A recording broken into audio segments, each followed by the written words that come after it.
Good morning. I'm Rev Myron. I'm a Pathways of Light minister, and I've been a student of A Course in Miracles for many years. Every year I go through the lessons again, just because I love them. And the way I do it is I read the lesson, and then I ask Jesus for clarification to understand more deeply what he has to share with me. And so now I want to share that with you. So I'll begin by reading the lesson and then sharing what I understand from it. Today's lesson is 308. This instant is the only time there is. I have conceived of time in such a way that I defeat my aim. If I elect to reach past time to timelessness, I must change my perception of what time is for. Time's purpose cannot be to keep the past and the future one.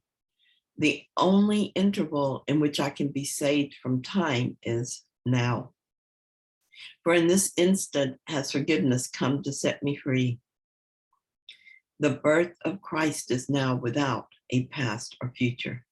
He has come to give his present blessing to the world, restoring it to timelessness and love.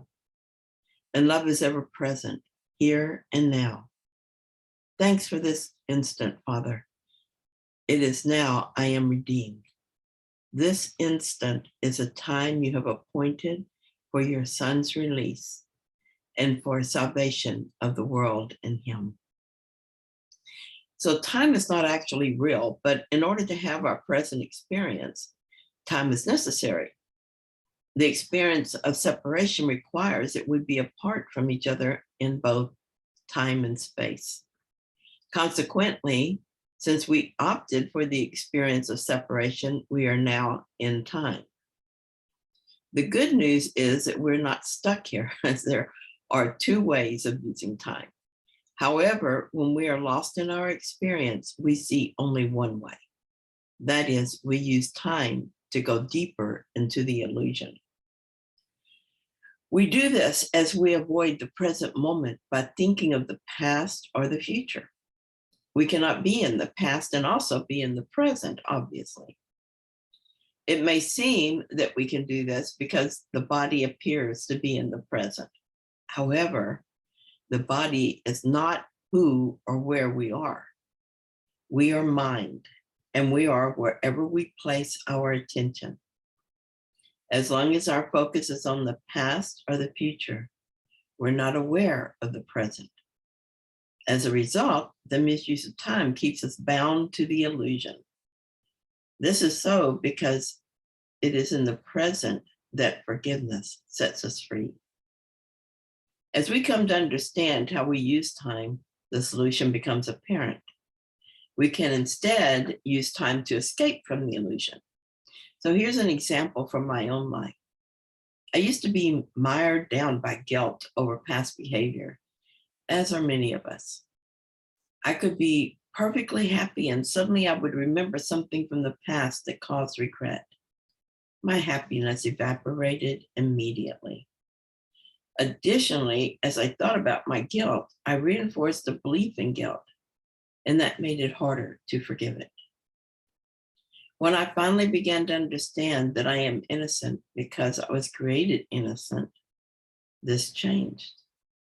I was able at last to forgive the past and let it go. This is important to my happiness, but even more important to my awakening. I can now stay in the present moment more than I could before.